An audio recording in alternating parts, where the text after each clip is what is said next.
Oi, eu sou Matheus Ferreira, especialista em Direito de Família e Sucessões, e hoje vamos entender sobre o que entra e o que não entra na comunhão parcial de bens. A comunhão parcial de bens é o regime de bens de casamento mais comum do Brasil. Isso porque, quando o casal não expõe sua preferência de regime de bens no casamento ou na união estável, automaticamente é aplicada a comunhão parcial de bens.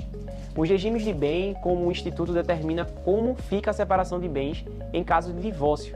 Assim, tem bens e podem ou não serem compartilhados entre os cônjuges.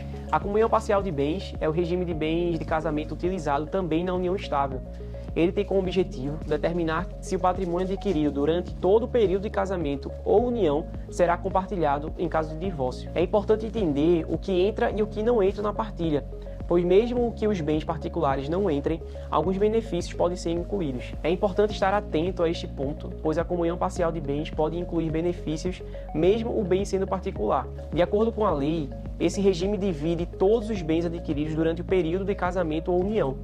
Isso quer dizer, se houver divórcio, cada cônjuge terá direito a 50% dos bens adquiridos. Isso acontecerá mesmo se apenas uma parte tiver pago pelo bem. Porém, outros valores também podem entrar na partilha de bens para esse regime, como, por exemplo, bens adquiridos de forma aleatória, como prêmios de sorteio, loterias, melhorias realizadas em bens particulares de cada cônjuge, ou seja, se você fizer uma obra na propriedade que possuía antes do casamento, esse investimento pertencerá aos dois, mesmo a propriedade sendo apenas de um. Dívidas feitas durante o casamento ou a união estável. Assim como existem bens que devem ser partilhados no fim do casamento, que tenham como regime a união parcial de bens, também existem os que não podem entrar no rateio, como por exemplo, bens adquiridos antes do casamento ou da união, bens de herança ou por doação que não possuem cláusulas de comunicabilidade, dívidas feitas anteriormente ao casamento ou à união, remunerações de trabalho pessoal, pensões e outras rendas semelhantes, bens adquiridos com dinheiro exclusivo de um dos cônjuges em substituições de bens particulares, obrigações provenientes de atos ilícitos